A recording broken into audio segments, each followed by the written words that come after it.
thought I would do is just not even set up ahead of time, because I wanted you to be able to see how quickly you guys can put this kind of thing together when you have suddenly decided that you want something to eat your delicious Indian food with, or anything. So I think what I'm going to do is start with making some chapati dough. Chapati is just a simple, basically flour and water, a couple of other things, ingredient dough, and I'm going to do that in this little bowl here. And then we'll make a naan dough recipe and get that dough rising, and then we'll make a hybrid of the two, which we'll just call a roti, R-O-T-I, just a nice all-purpose flatbread to eat with anything. And so this is these are all basic recipes that you can play around with. You can play around with flours. Today we're just using to give you an idea of what you're getting, or kind of what is closest to what you would expect to have if you were out at a restaurant. We're just using the white. But you can use wheat, you can use a combination. So let's see, let's start with our chapati dough. Maybe we'll use this bowl because we'll just do the littlest batch of that. I'm just going to grab a spoon. I know that you asked me to get whole milk, just regular. Yeah, just plain whole milk yogurt. Thing to get. Well, really? Yeah, it was. But everyone had the Greek and yeah. So you know, Greek is just it's just regular yogurt that's had the moisture dried out of it. If you take regular yogurt and you take paper towels and put them over a colander and pour the yogurt in and leave it there for a few hours or overnight, you'll have Greek yogurt. That's all it is. Okay, so we're just doing, so let's say it's just 2 people. Okay, we'll just say for 2. And I'd say that looks like, maybe a cup and a half at the most of flour. So what I do actually is, if I'm trying to decide, well, let's say it's for 2 people who are having a whole meal. So there's flour for 2, go like that. Yeah, so then I could make maybe 3 or 4 chapatis for each person. That's how I do for my measurements. It's more relaxing that way. So we're going to use a little salt.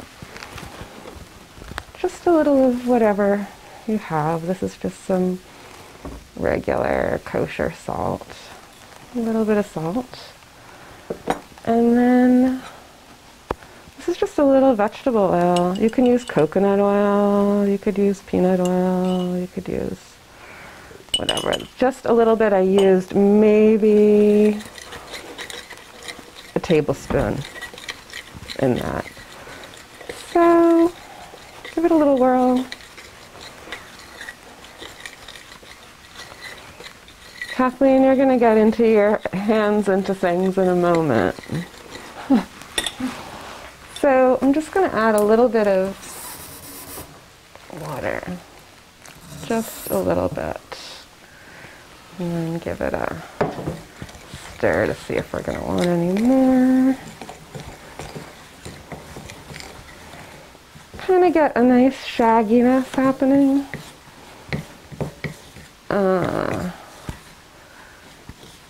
Really need to be able to feel it. It feels like it could use a little more moisture. You can see that even if I started kneading it right now, it wouldn't pick up all of this flour. We want it to just pick up the flour. We don't want it to be really sticky. So maybe I would say you don't have to worry so much about the amount. It's really, and it changes day by day, depending on what's going on. If it's a really humid day, I added a little more water to that than I needed to, so I can fix it easily. That's how forgiving this is. That's what's so lovely about it. It's just, or you know what? Somebody else walks in the door. Oh, we're going to feed someone else. Add a little, you're in the middle of making your dough. Add a little more of everything. There.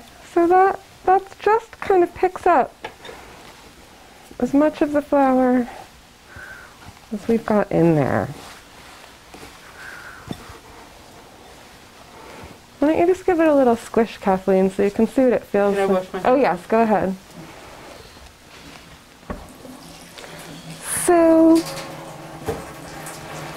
So we had flour, salt, a little vegetable oil, coconut oil, whatever that is that you want. And then just a little bit of water. And then, as we saw, a little more flour. And we'll see what happens here once Kathleen gets kneading. Kathleen, why don't you come on over here on this side of me and take that. This is nice and clean. Take this out and just plop it right on the board there. And just give it a knead. Feel how it feels. Just give it a knead. Do you knead it? Yeah, beat it up a little.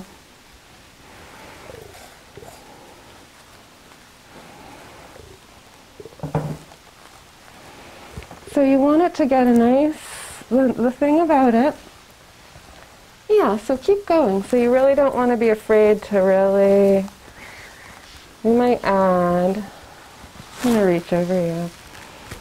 And I don't need that much more. Maybe just, that was just a little dusting. We don't want it to get tough. Mm-hmm. So just give it a little kneading so that it feels, Oh, yeah. smooth. It doesn't have to be worked really, really hard. It's not like you're going to be kneading it forever. You just want it to be smooth and elastic. And it's almost like the difference between when you start chewing a piece of gum. I haven't chewed gum very often these days, but what happens when it starts to warm up and get smooth and elastic? It's just it sort of happens suddenly. So don't be afraid to really narrow it up. So the thing that's really nice about this, because it has that little bit of oil in it, you can see it pulls right away. And we're using marble here, but you'll find, I don't know if you guys have a wooden cutting board at home or what you use, but you'll find that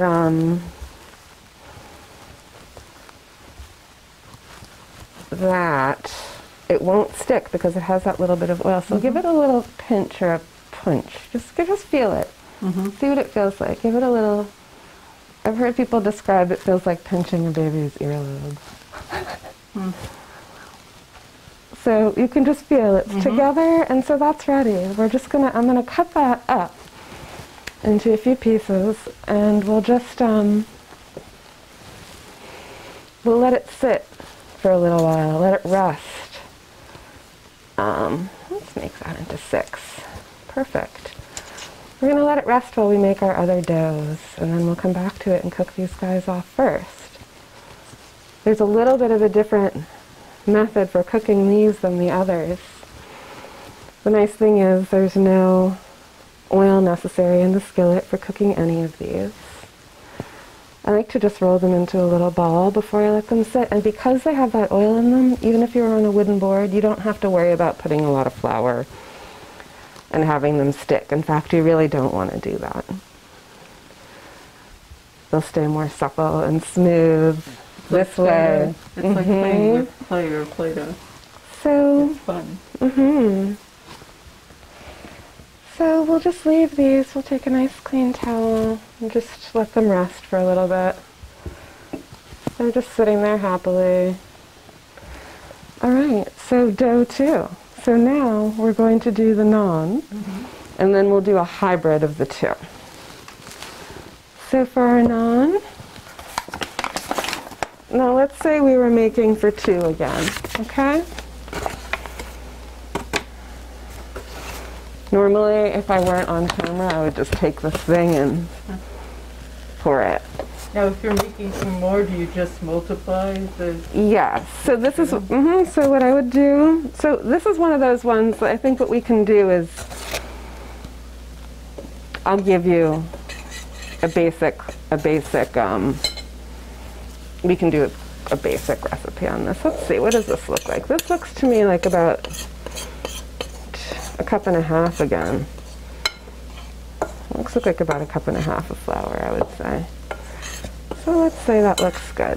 So see, that way, if you're saying, oh, does that look like enough for what we're having, or if you were just wanting to make 2 giant ones, if you wanted something to bring on the boat, to wrap, to use as a wrap for something like that, and you were just whipping up a couple, then I'd say, yeah, make 2 giant ones and have those. Or if it were as a meal, you'd think, well, how many do I want?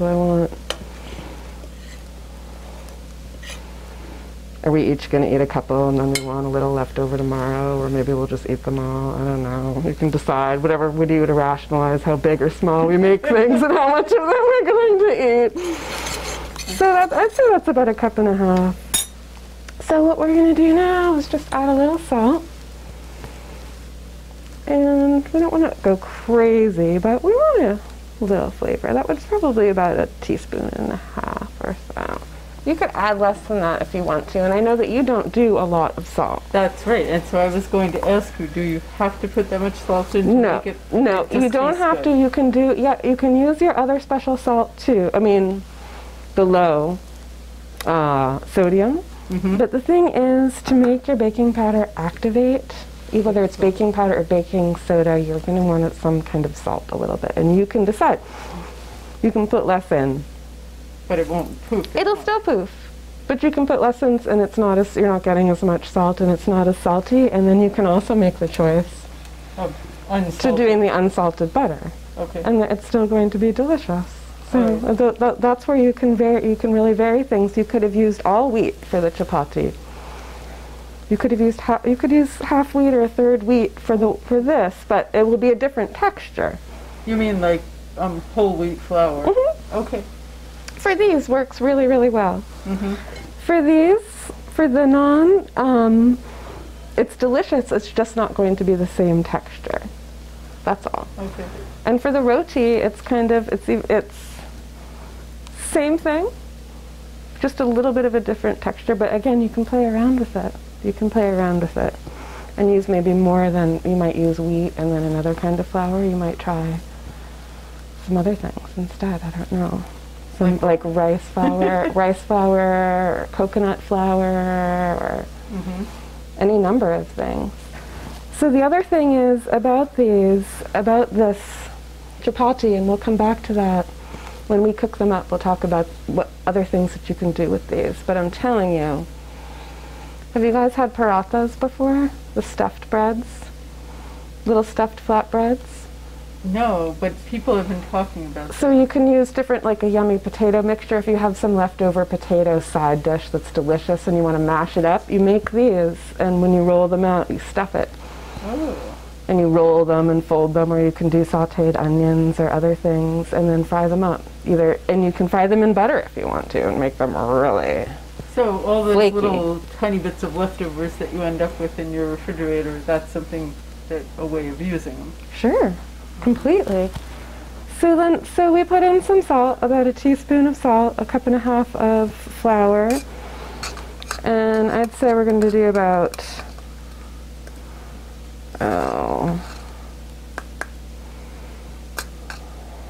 a teaspoon, a little more than 1 teaspoon of baking powder. Okay, not soda, powder.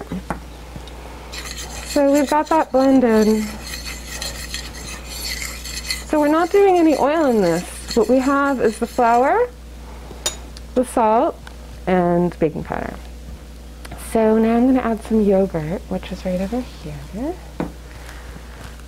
And yum. Okay, I'm going to grab another spoon. Here's one. So let's see, does this have a nice creamy top? We want to stir in a little, yes. That's so good. We could just skim that off, but that's not fair to the rest of the container, is it? So. Now you asked for whole This milk, is whole regular milk yogurt. Yes, and so this is just to show you the most basic way of doing things. Again, you can use what you have. Okay. I do not recommend flavored yogurt by accident. But low fat or 0 fat yogurt, fine. You can use those. So this is what leavens it. The yogurt and the baking powder. How come it leavens it? Does it have something? It kind of does like a fermenty kind of, I don't know how to explain it. Okay. So let's get these stirred together. So we're not putting any water in this, okay guys? So how much or oil. do you think you put in? So I put in, I'd say I put in maybe 3 tablespoons or something like that, but what we want to see is we really want it to hold together, and we're not putting oil in this, and we're not putting, that was maybe 4, let's say that's like 5 scoops. We want it to just hold together with the yogurt.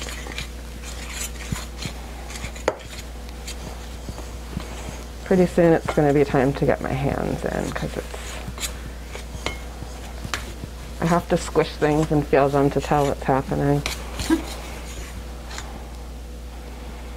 Okay, so again, what we want is something that's just going to hold in the flour that's in here. And we really want the goal to be not needing to flour our kneading surface too much, or to worry about them sticking either, as we're rolling them out and waiting to cook them off.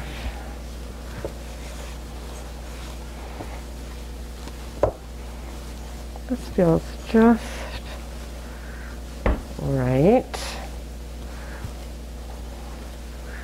So, Kathleen, I'm going to let you do what you did with the other one with that and get a feel. Yeah, knead it up a little bit. Get a feel for it. And we'll see how sticky it is, if we're going to want to add a little more flour or not. Yeah, this one feels different than the last one. Yep. You can feel the baking powder in it. Should it be sticky? Let's see. Sticky. So it's going to be a little stickier. Let's see. I think it's good. Maybe we'll add a little bit more flour. Not much. Let's see.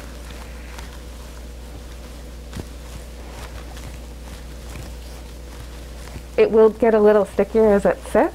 You can see these guys are,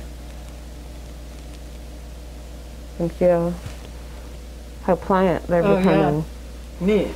So as it sits, it definitely, and again, it's up to you how long you let them sit on a hot summer day. If you forget about them on a hot summer day, you may find yourself needing to swoop the whole batch in with some more flour and cut them up and let them sit again for a little shorter of a time. Okay. But it is really amazing how much the humidity in the air affects things. Is there what? I was going to say, so naturally in India it would be hot in most parts of India, right? Here, I'll show you when you make it a ball. That is so cool. Yeah, and you don't have to do too much. You don't want to work it too much to make it a ball. You just get it into a little bit of a... Yeah. Yeah, it has a different feel than the last one. And you can just kind of almost just push that in and make it into a circle. Okay. Yeah, it has a different texture, doesn't it? Very pillowy. Very pillowy. So whereas this one is almost a little more... Could it be triangular? Stretchy. It could be. It could be whatever, Whatever you want. They can be, you will find that you will find them looking like Madagascar, any number of places around the world as you do them. They all have their personalities. So we'll extend this out, cover these guys up as well. So that's our naan dough, and now you can do a rinse if you want, you're allowed. And then we'll do the hybrid. Which is, I say this, spell it for me. So it's just, I'm just saying hybrid, just like a combination of the two, just a mixture. And so I just call it roti, which is just a traditional word for flatbread. flatbread, regular, well not regular, absolutely delicious, addictively regular flatbread, R-O-T-I. R-O-T-I. Roti. Okay. So chapati, and the way I've always spelled it is C-H-A-P-A-T-I, chapati. Naan, I've always spelled it N-A-A-N. And then roti, R-O-T-I. Okay. And you'll find different words and different methods. Okay. All right, none of this pussyfooting around business with scooping out. I'm going to just do what I normally do. So this is going to be the hybrid. And again, I think we're thinking for 2. So we're doing, again, that to me looks like about the 1.5 cups. These look pretty consistently around the same amount. Maybe we did a little more for the naan, but then it had all more yogurt in it too. Okay, so for this one, we're going to do a combination. We'll do a little salt.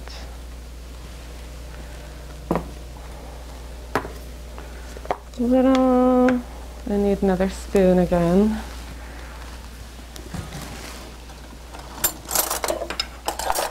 Maybe another couple. Little salt, a little, we don't need, I'm not going to use as much baking powder as I did for the naan, okay? I'm just gonna, I used about 1.5 teaspoons or so for the naan. I'm just gonna use a little bit for this. Maybe just a little less than 1 teaspoon, okay? Just a little. All right. Again, salt is up to you. So this one, again, like the chapati, so here we are. We've got flour, salt, and then less baking powder than the naan.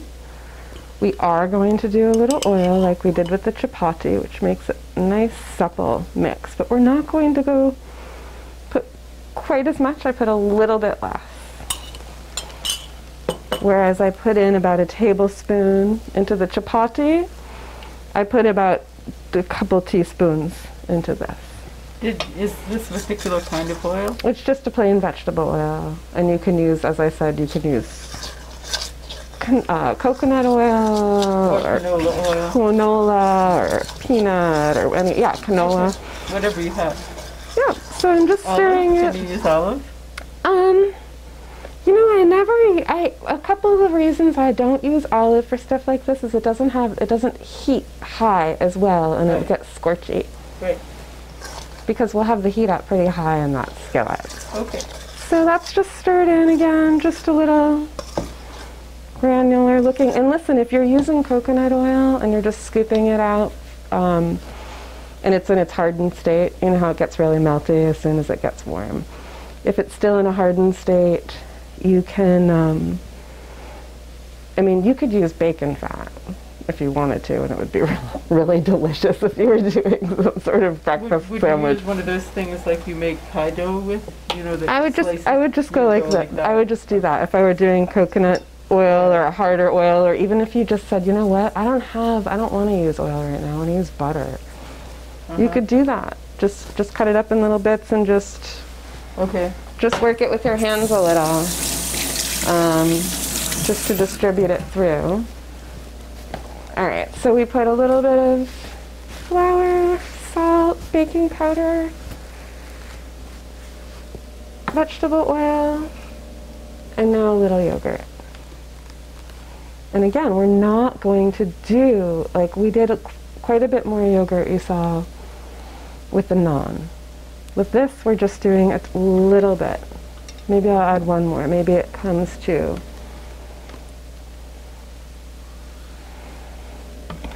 3 tablespoons or so, as opposed to maybe the closer to 3/4 cup for the other. Okay, so we're going to stir this together in just a little bit so that we can tell how much water we're going to put in.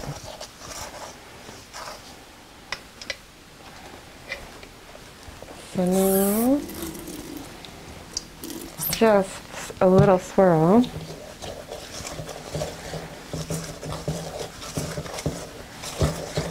I feel like this might be it. We'll work it a little bit. Yeah, I feel like that's it. You know, if I had only added water and it looked like this, I would have wanted to add more water, but because this is the yogurt, it's a lot more dense and moist than what it looks like once you get your hands into it. So you mean it'll absorb more flour? It'll just, yeah, you can tell, like if this were just water and it looked like that, I would say no, yeah, but I think the yogurt will. Exactly. A little more. I think we'll do a little more water.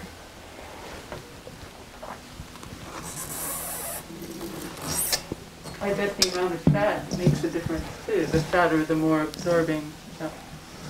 Mm-hmm. A little more. There. Okay, so you can see I have a little more flour to pick up on the bowl, and you can see this is a little wet. So that looks just about right to me. I'm going to bring it back over to the board and just knead it up now. And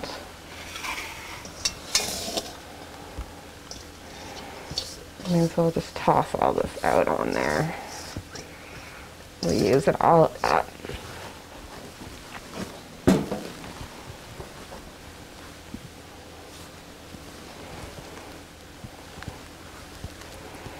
Let's see how much. I think we can get most of this worked in. I'm going to have you work it again, Kathleen, so that you can feel the difference. And see if you see similarities between the last two things that you did, or differences.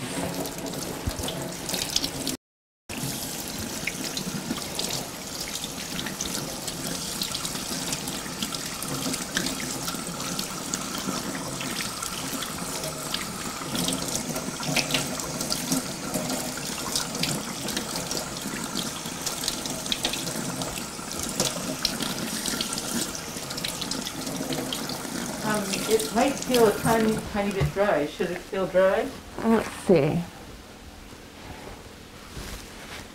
Let's feel it. Let's see. Oh, it feels just right. Okay. Yeah, it feels just right. It's a little drier than the naan. Okay. But not, it wasn't quite as sticky. We really want to get it so it's nice and elastic. So I think it took us, we spent a little longer kneading the chapati than we did the naan. Mm-hmm. And so we'll spend a little less time than kneading the chapati and a little more time than the naan on this one. Kind of an in-between. Why don't you feel that? Yep. Can you feel that? Yep. The difference? So, Yep.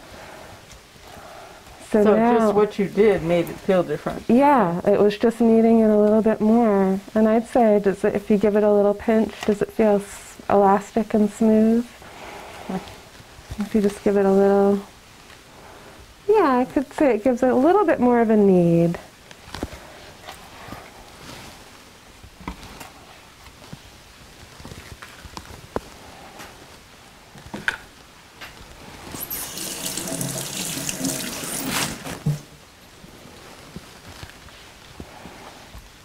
I think that looks about right. I'd say roll it into a nice ball and then cut it into 4 parts and make your shapes. Yeah, that feels good. It's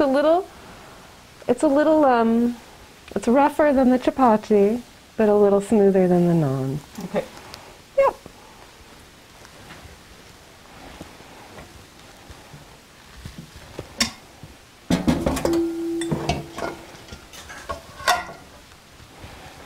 And then ovals, circles. Mm-hmm.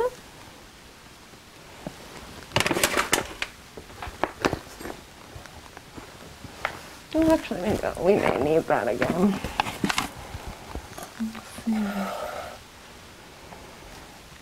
And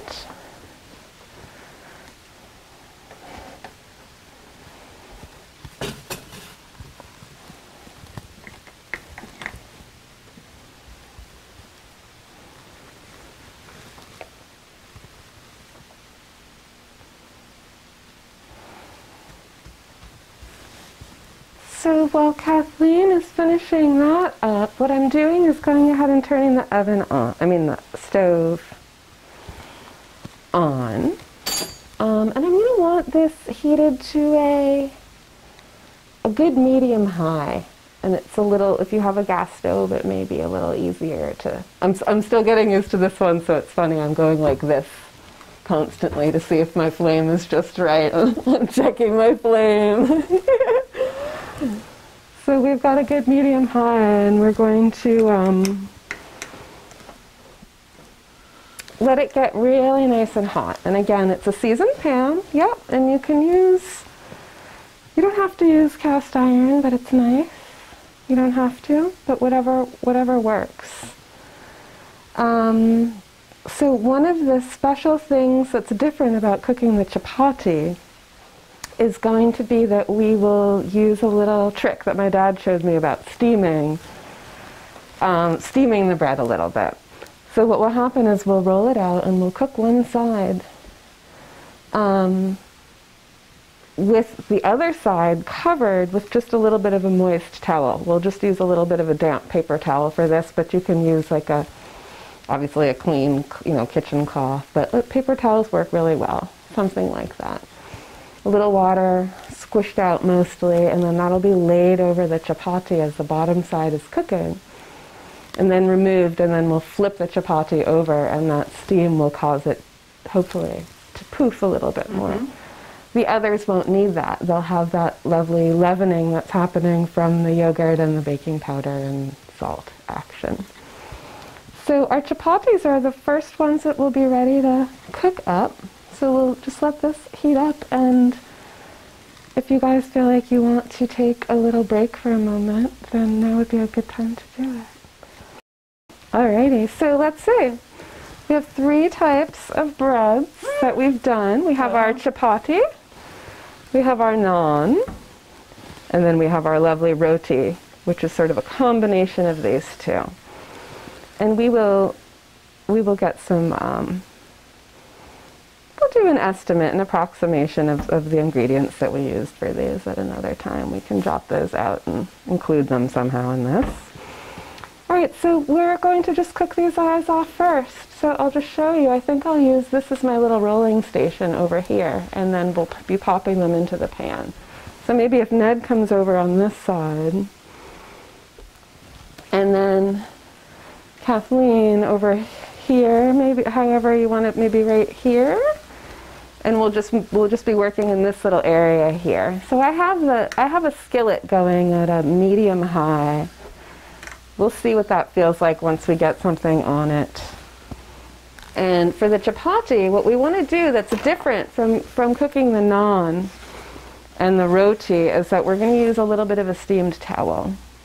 You can use another kind of cloth if you're opposed to using paper towels, but we're using paper towels today. You said this is a trick your dad told you? Yeah, he did, and it was one of those things that he had seen. He was remembering, he had a memory of something like that really working well. So it was one of those things that he just experimented with and passed along, and he's right. When I'm lazy and I don't do this, they're just not as supple, and I regret it. So we're doing that. Okay, so we'll just use these to be flipping our finished breads on, and I think it's nice. Not everyone wants or needs to do this, but as they come off the griddle, they just get a little swirling. To give it that better flavor. So we'll just start getting, we'll leave these guys covered a little. They don't have to be crazily covered, but we'll start with the chapati, and we don't want to be adding lots of extra flour to this. We really just want to see. These, I love this thing. This is just a little charred area because it's well loved. They have them actually at the That little mercantile store in Belfast on the corner? The good No. The mercantile. Yeah, Can you just use a regular rolling pin? You if don't sure have can. And I just, my mom happened to give me one of these like years ago from somewhere else. It's an Irish and Scottish tool. So I don't have to go out and run You and do buy this not if I have a to do rolling this. pin. Listen, you can use this. This is what I used the other day because I hadn't unpacked this guy. Oh, wow. Okay. They came out really well. I did this for chapati and I did it for naan. And it was too lazy to go find my lovely little spurtle, so I use that. And you can use a wine bottle, you can use whatever you have. You could use this.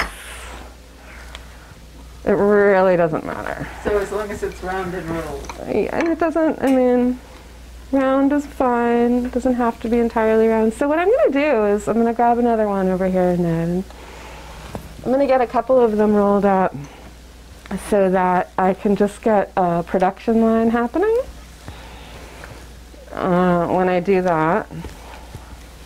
So listen, I'm telling you, if you were to just whip up a batch of chapati or a batch of naan or a batch of the roti, it would take you, you saw, maybe 2.5 minutes to get the ingredients out and put them in a bowl, stir them up, do something else for 20 minutes, come back, and if you were to cook them up and start rolling out a couple of them and you're just doing them for you guys, it would take you what, 5 minutes? So you're talking maybe 7 minutes total work time and 20 minutes rest time.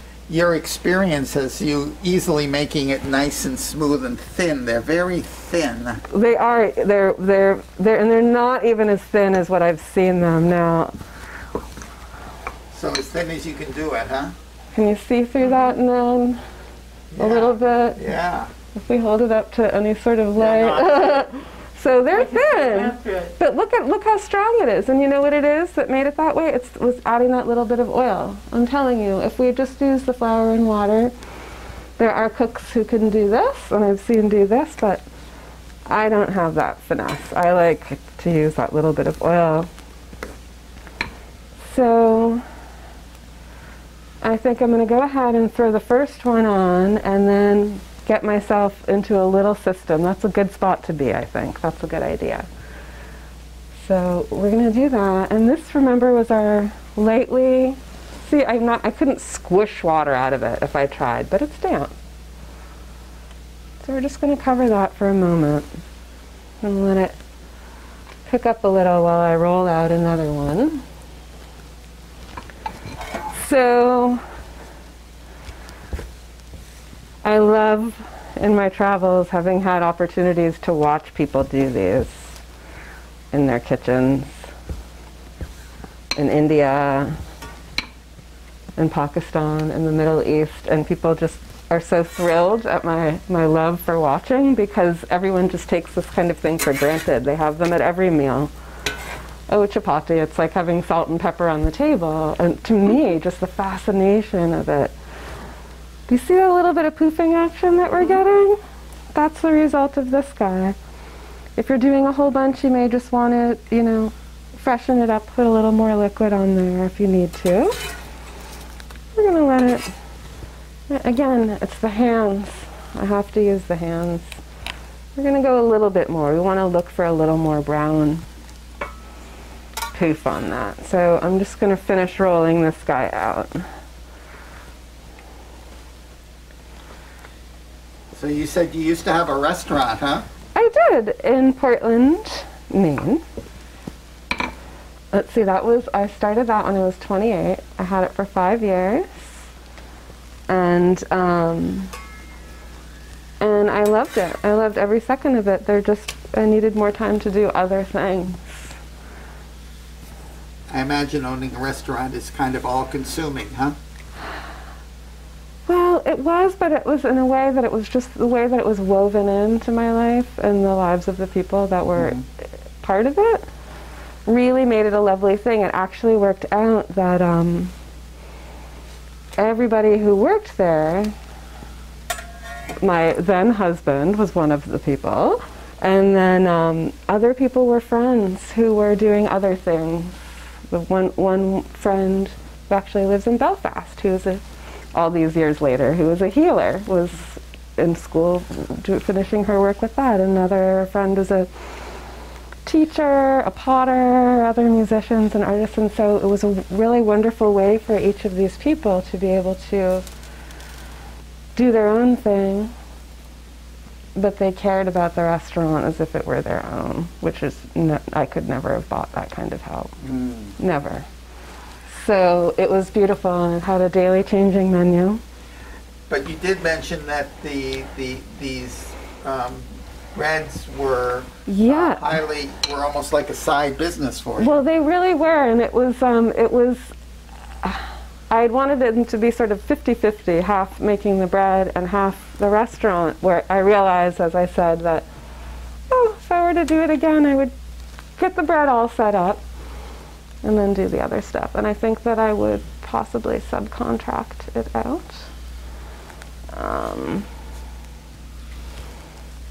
But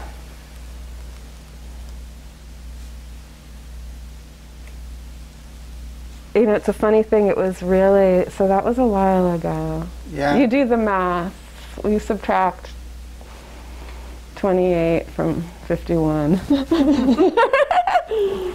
And nobody was selling, so it was not the chapatis, but the naan, the second bread that we'll make, is the one that we'll cook off, is the one that we were selling. Okay. In Maine and New Hampshire and Massachusetts. And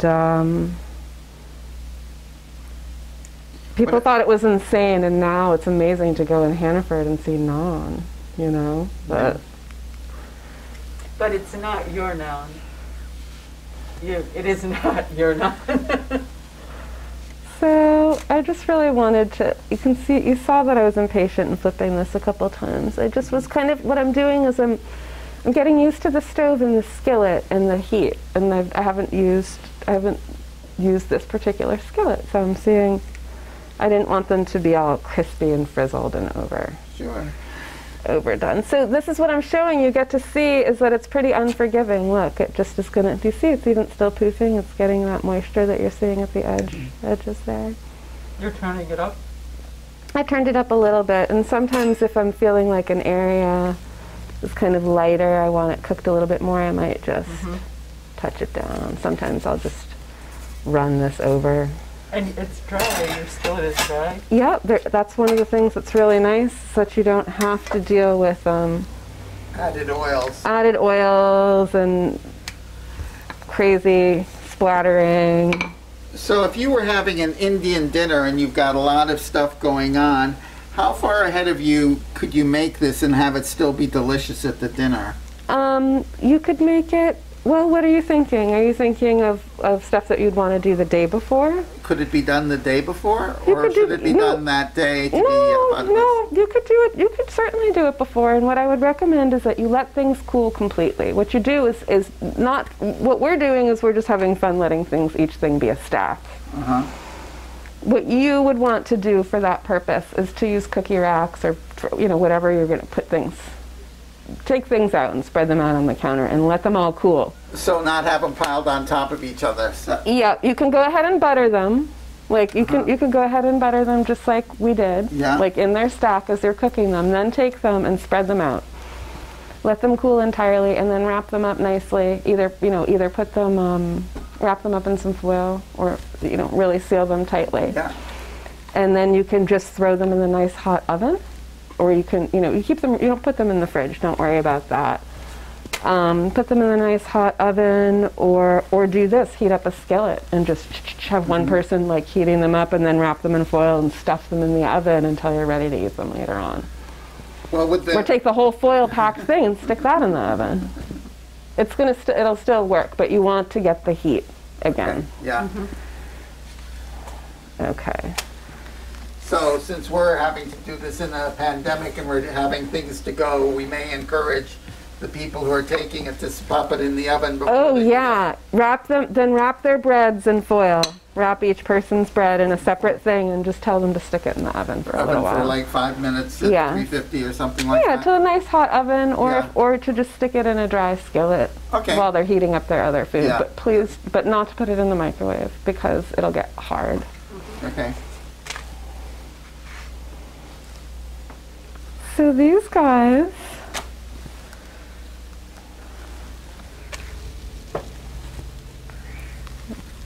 We have 2 more of those. So, okay, this is the other thing.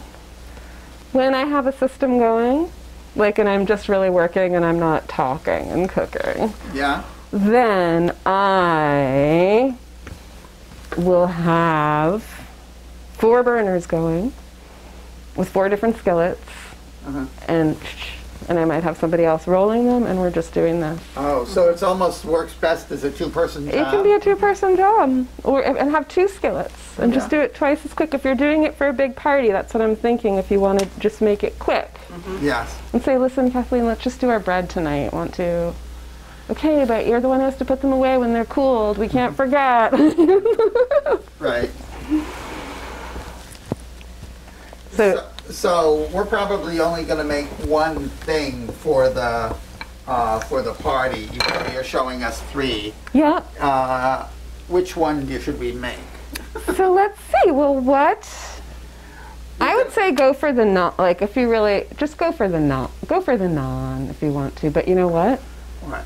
If you guys have everything in the house, and then you suddenly realize you don't have all that yogurt, or you only have enough yogurt to use for something else that you're going to do, then make the roti. That only uses a little yogurt.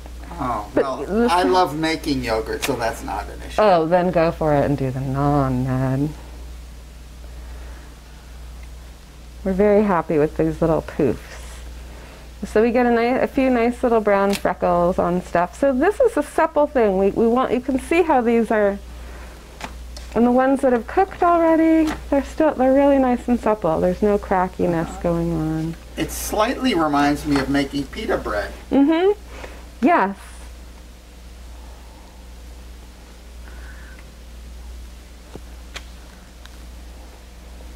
Except there's no pressure to pocket.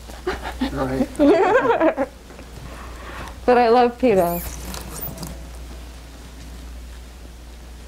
Well, with pita, I didn't roll it out quite so thin, and we didn't do all those things. I just threw it on a pizza stone, and it would puff on its own for some reason. I don't know what I did, but it's been a while since I've made it. Yeah. I know. I made it. I think it was probably a good couple of years since the last time I made it. There's a wonderful flatbread book. This couple, I don't know if it's like the Flatbreads of the World or something like that. It's a couple who I don't think they're together anymore, but Naomi and David Dagweeb or something, and they used to send in all sorts of wonderful recipes to Savour magazine, which I just love. That's such a down-to-earth magazine for food. But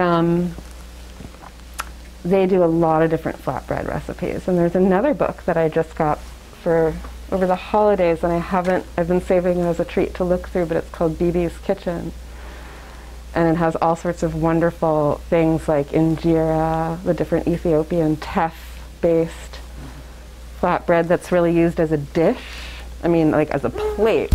Really? So what happens is you have this very poofy, it's like a fermented kind of thing. Spongy fermented bread, and so what families would do is just have one of those slabs of that, these big things on the table, and then take ladles of the stew, goat stew or spinach or kale, whatever it is, and put that in the middle, and then family just tears bits of the bread and then picks up. Is this Ethiopian? Mm-hmm. Yeah, I remember. Injera is the name of that bread. I used to go to this Ethiopian restaurant in Malden. Yeah. They had that. Yeah, It's buckwheat. it's like brown. it's like really and there are different colors of it. There's red, there's white, there's brown, This one was kind of purpley. Almost. and you have to get the flour. There's like different textures of it, but I want to experiment some more with some of the other flatbreads that don't use white flour. Well, what's nice about what we're doing here is it's probably all the ingredients are available in almost any local supermarket. Yeah.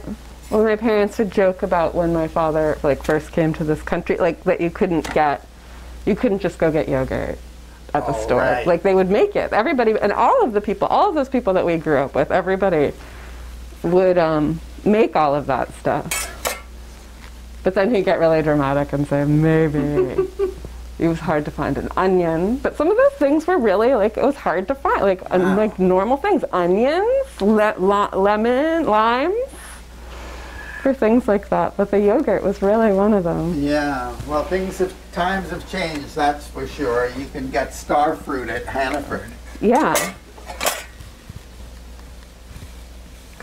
That's one of the things that always appeals to me about just like traveling and, or even just on the other different pockets and neighborhoods, what's available. Mm-hmm.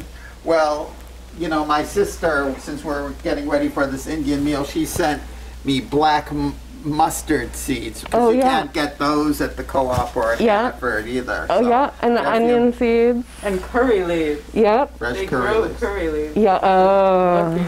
Wow, I know, I need That some was more the curry hardest leaves thing. because I use those for sambar. I really was missing them. I pretended that I didn't notice the other day, but they were really integral. So I see that your paper towel goes a long way. It really does. Did I add a little fresh to it? I might have given. Well, I didn't notice. Maybe you did. I don't know. I didn't notice. It seemed like you've done. Yeah, it's really just not too much, just enough. You don't want to wet it. You just want it a little bit soaked. So let's see. That looks good. And then so while that last one is finishing before we do the naan, we've just got a stick of butter. I mean, nothing fancy here, guys. Just keep it simple. You do not have to do this, but it's really nice. Okay, so we talked about using the chapati for paratha, and we can talk about that more another time, but the paratha is a stuffed bread. Okay. Using the same flour, water, salt, and a little oil. So what you would do for that is roll it the way you saw us do, okay? And then what you would do is put a little spoonful of filling in, and then you're folding it over, like into a triangle, and then you're rolling it out a little bit more, and then you're folding it and rolling it a little bit more. Oh, so it's kind of the technique that when you're making puff pastry. Kind of like that, and you're painting it. You can paint it with a little butter or oil in between, and then you're frying it up, just like this. Some people may like to fry them up in a little butter or oil as well to just give them a little floofiness, but they're really, really nice. You can just saute some onions like crazy and use those if you want. Or leftover samosa filling, or leftover mashed potatoes that you just mush with some peas and sauteed onion and some turmeric and a little pomegranate syrup. So we have our little stack of chapati. So you'll see the dramatic difference between these guys. And now we'll just cook off our naan. I'm going to do the same thing with these. Again, we don't need to oil our pan. And look, guys, we got the dough just right.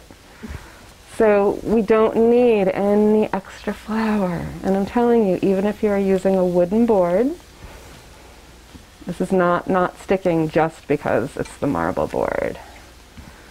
It's because we got that ratio the way we wanted it. So we're going to just get our first guy on. These take a little longer to cook than the chapati. And we so I can have lose the time paper towel. So we don't need to do that anymore. Because you had the yogurt in it. Yeah, it has that extra steaminess.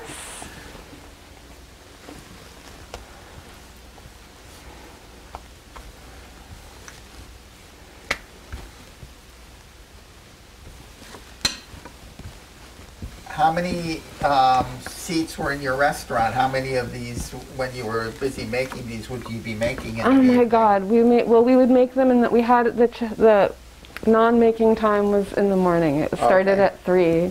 We had a different system of going of different. We took turns, but non-making was from 3 to 6. 3 to 6 in the morning? Mhm. Oh my gosh! And I then, would say that's at night. the days and the nights, and then having lots of music world stuff happening at that time too. The days and the nights all tended to just be. That's why it was so wonderful to live everything that I was doing there, because it all ran into life in all its forms. But so we would, it was definitely an interesting endeavor putting that together and coming up with our vacuum sealer. John built us a beautiful vacuum sealer, so Why we did didn't you have need to a invest vacuum in. sealer? Well, to keep the bread really fresh. So that it's because it had the yogurt in it and it wasn't in the refrigerated section, so it was a see. perishable item otherwise. So we needed to do that. Oh, okay. But that really made a difference.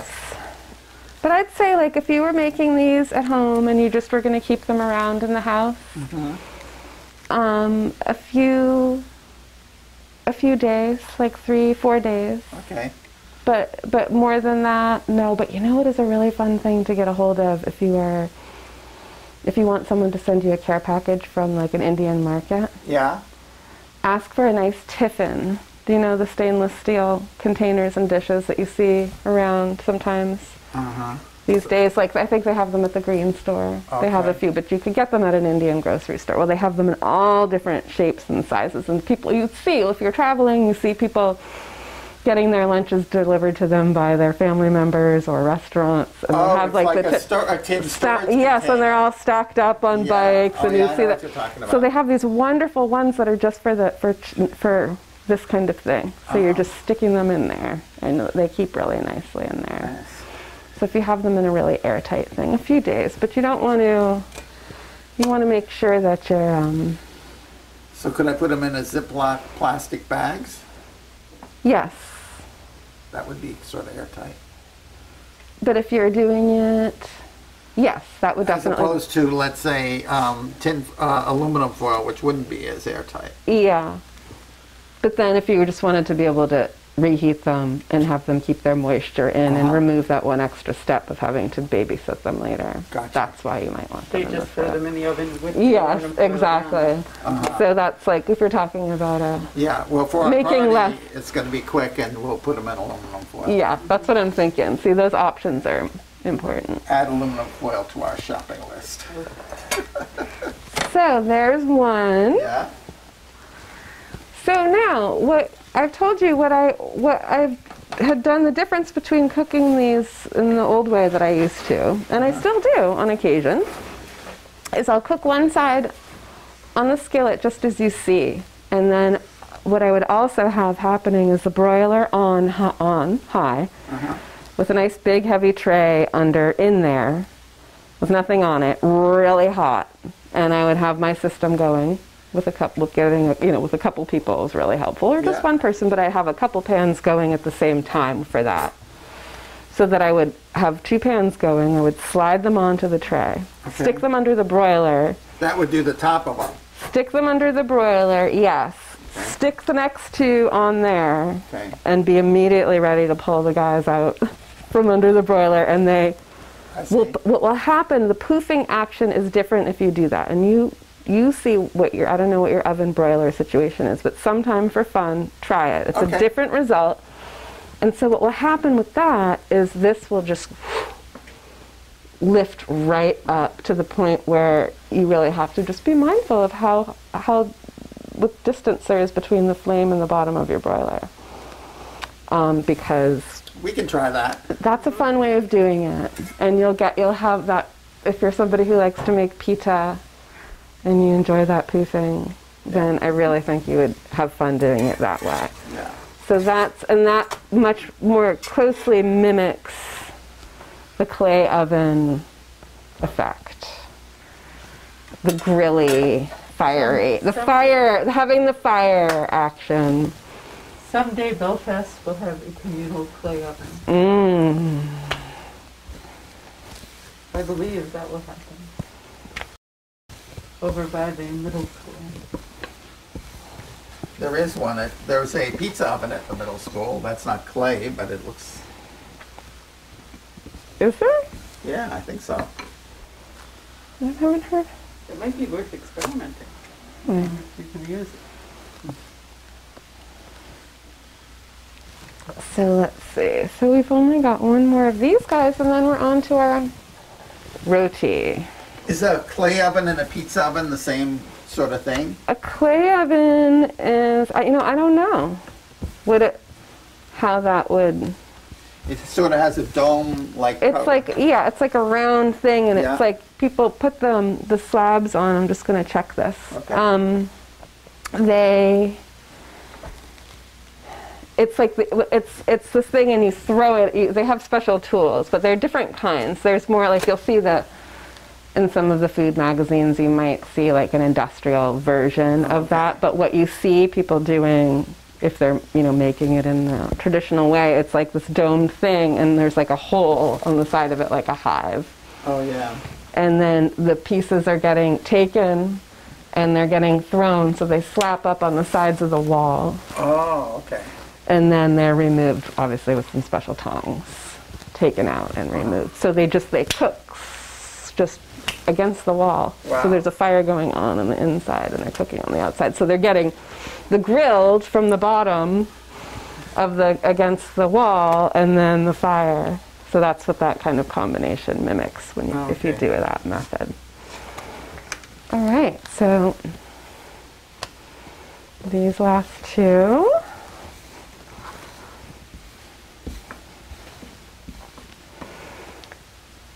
So it's interesting. We grew up with we didn't make a lot of bread in our house growing up, but my parents cooked all different kinds of Indian food. They're both amazing cooks. They still are amazing cooks. And when my father was born in Hyderabad, India, and that's where he grew up, in South Central India, and my mother was an American who grew up in Connecticut. And when they were first married, my father's favorite aunt came and was visiting. His cousins were the only two people who he knew when he first moved here, two brothers, and it was their mother that came, his father's sister. And her name was Apsaranti, and she stayed with my parents when they were newlyweds for a little while, and she taught my mother all of her most special things, and she was like really the family cook. We have an old cookbook of hers around, but so she really taught my mother, and my father is the oldest of 7, and everybody loves to cook, and he has some sisters. He has 4 sisters, but I have to say my mother is definitely, my mother and father are definitely really the best Indian cooks. So when you say Indian cook, there's so many different, like South Indian, so there's North South Indian cuisine. Indian. How many different like schools of Indian cooking do you think of when you say Indian cooking? Well, it's such a, for me, what that has come to is like there are certain things that are very distinctly like a South Indian special. Dishes that are popular and known that my father could explain, like this was created by the cook at the Nizam's palace down at the end of the road. Kagina, a special breakfast egg dish. I think I've made that for you. And then other dishes, different things like that, or keema, a beef and pea dish, things like that. But for me, just I think having grown up with people from all over the place, and from all different parts of India, and just traveling, and different parts of the world where there's just that fusion of cooking, like even the Middle Eastern cooking, people from other African friends that we had from various countries, all of these things in my mind have just sort of fused together, and that everyone has their own variation. So there are some very specific things. So when I say Indian, the specific things that my father and mother grew, or, well, they were young when they got married, so that my father grew up eating, and that my mother grew up as a young woman learning how to cook, really. I would say that was a lot of South Indian. But again, we love to, in traveling around, just recreate those different flavors of things. Like with the gnocchi, it was like the same kind of thing when you have it, and then it becomes part of that body memory, so that you just have that yearning to reproduce it, and it doesn't matter, like whether it's true or real or authentic, it doesn't matter, because someone has invented or done it anyway, somewhere, at some other time, in some other century. So it all feels authentic to me. It all feels authentic, and I think part of that has to do with process. But But we didn't have we relied on a lot of other friends and relatives or like wonderful shops that we had growing up just outside of Boston, all the different markets and places where you could get some of these different breads and things. So we would get a lot of those things. So it wasn't until I think my early 20s that I just decided that I had to start making it. And then I was getting into a kick where I had to make everything. So whether it was like every condiment. At the restaurant it was really fun because every single thing was made from scratch. The furniture, the music, the food, the condiments. So I don't feel so compelled to do things that way. At this point I can, oh, there's a heart coming up for Valentine's Day. What was the name of your restaurant? It was called Tamarind Tree Cookery. Oh. And the tamarind tree was named after a tree that was on the farm of my father's grandparents, where he spent a lot of time and a lot of... Oh, but what I was talking about earlier with the cooking and the, a lot of it, that recreating, the fun of being able to do stuff and be able to do things in a relaxed way, and if it's completely authentic or not, doesn't matter. It's that creating that memory and that feeling. And my father is still in his 80s right now. He will remember, you know, he had very fond memories of spending time with the cook or the cooks in the kitchen as you know, at all ages, but as a 5-year-old sitting there and eating and just having this deep desire to have again something that he hadn't tasted since he was 5, and he'll do it, and then I'll get a message and I'll hear about it and he'll tell me what he did. And so we pass on a lot of things in that way. Well, one of the ingredients that my sister sent me was tamarind paste. Oh, yeah. Some of the oh my gosh. things that we were making. Yes. As a matter of fact, the raisin chutney has tamarind paste. Yum. I'm a big tamarind fan. The sambar is one of my favorite things to have around that has a lot of tamarind in it. I just love it. I just love tamarind. And then it does sort of... It's hard. It's like when someone says, what do frog's legs taste like? Oh, they taste like chicken. Well, you know, it's the same. You can't describe what, you know, tamarind does or is like, but I like the way that one can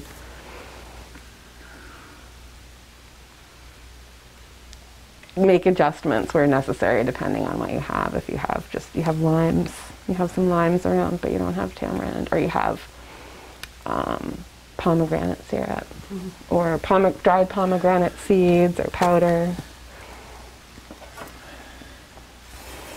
It gives that soury, like that back of the jaw, almost like a tart, pitted fruit, like what an apricot does almost. So now we'll fry up we'll let those go a little bit longer. And now we're on to our rotis. And these really do feel like just an in-between version of the other two.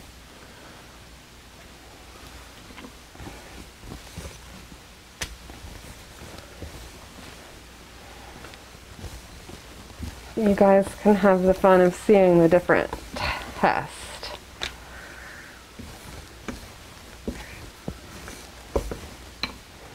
Okay, I'm going to check that naan in the pan.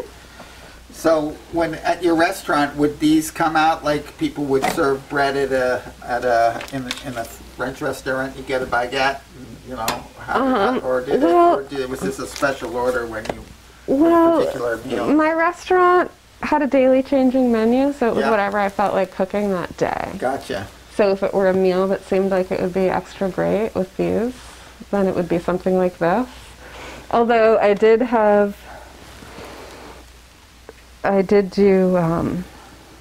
brunch on Sundays, and in order to keep people from getting cranky, because about 20, I think you asked how many people, it was 26. Okay. So people would, you know, come, and I wouldn't want people being cranky by the time they sat down. So I would make sure that people had their coffee, and then I would make something of my Nana's. My mom's mom was Hungarian. And she would make something called flika, which are basically like little fried dough. So basically I would just use like my good old-fashioned recipe that I love to do for like baguette style, or a recipe that I use for many different variations of things, and then just make a nice little dough, let it rise, and cook that up in a little oil. And for people to have with a little butter and powdered sugar and cinnamon or jam or whatever, if you have extra custard in the fridge around, and fruit. But that was a great little thing. So that people would definitely get those whether they wanted them or not at brunch time, so that they would be happily hungry by the time they got their meal. So let's see, so I bought those. So that's the chapati, the naan. Chapati, naan, and then we just have three more of these guys to roll up. And then over the years, I've done really several different variations of these, and I have used other flours and experimented around cooking for people with different food stuff going on and needing to make adjustments to what they're doing dietarily. And so this is what I'm telling you. If you decide to use other flours besides if you were just doing the chapati, if you were doing these guys, the first ones that we did with just wheat, that would work really well. If you're doing the others, as with other baking, I recommend that you consider using 3 flours, a blend of 3 flours rather than 2. And that's something that I've just noticed over time, even if it's like making a cake or something like that, or anything, that using 3 flours works better texturally. When you say 3, for example, whole wheat flour, white flour, and rye flour? Or like if you were wanting to do something like that, but I'm saying if you were someone who were really wanting to stay away from gluten-y, like let's say you wanted to do, let's do a gluten-free one. Then you could do, like, someone could try like a third coconut flour, a third rice flour, and a third something else. Okay. So again, it's like you just have to expect that you're going to have a little bit of a different texture, but you can still get a great, purposeful, satisfying thing. It's just, you just call, just not comparing it. I just wish people wouldn't compare things so often, Like, it's not fake and bacon, it's just not bacon. Right. It's just not bacon. And that's fine, but it's not, so don't pretend.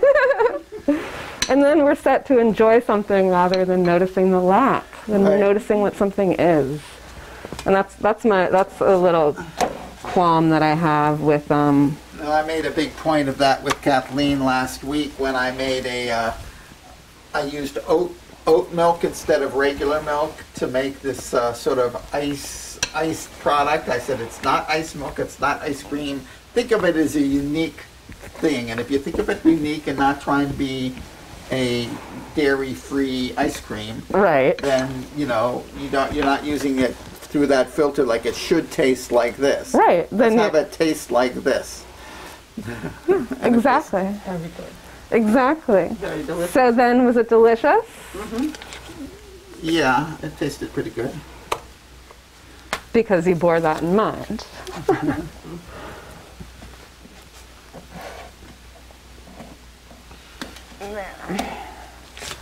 The last one.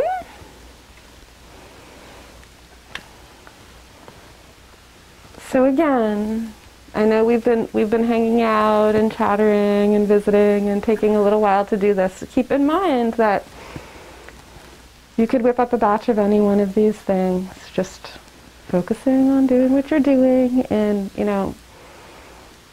3 minutes by the time you've put everything in your bowl, 20 minutes to let it rest while you're doing some other things.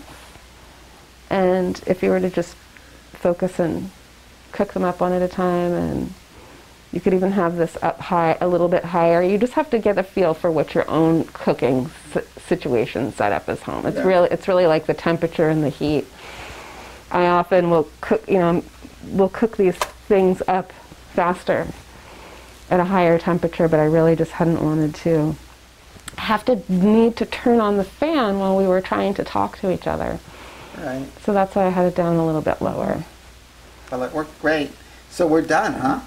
Yeah, we have one more to fry up. Okay. And that's it. Then we're ready to nibble and sample.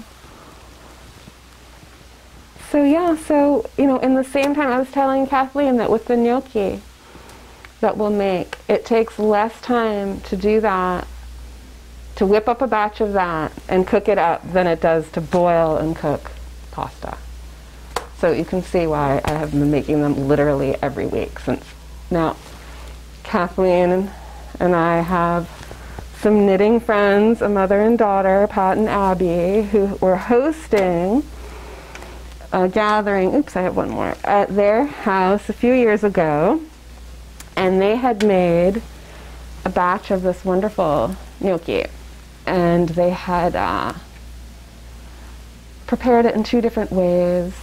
One, I think, had lemon zest and parm, and the other one maybe had pesto or something like that. And they had them out, and they were just room temperature for people to nibble on over time. And it was absolutely delicious. And I was just in love with them, and I had to know how to make them. So they sent me to the recipe, and then they unleashed. They have, and it was so funny because when I saw them, I don't know, like a year and a half or 2 years ago or something, like sometime. And I was telling them, I said, you created a monstrous. I don't know if I'm a gnocchi ogress or lover or what, but I've been making them literally once a week. Every once in a while we'd skip a week, and the people in my household would notice that and need that to be rectified very soon. And they're just so fast and easy and delicious. You can fry them or boil them. And I know that you guys are following your own rituals these days with stuff, but it's definitely a good reason to go off of one's ordinary dietary path. Those are the allowances that I find myself making. Like, I will do that. I notice that I will cut out other things almost entirely just so that I can enjoy.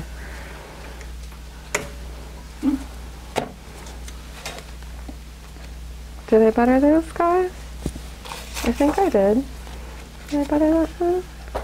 Maybe I did, maybe I didn't. And if I didn't, then I don't think anything will happen to any of us by having a little extra. So that's the roti. So this, if we take, I'm just going to slide this off of its burner. Now remember, Ned, how hot that is as you're walking by, okay? Okay. So here we have our 3. Our chapati, our naan, and our roti. If we want to look at the textures of these, this is nice and thin. It's very supple. We are very happy with this.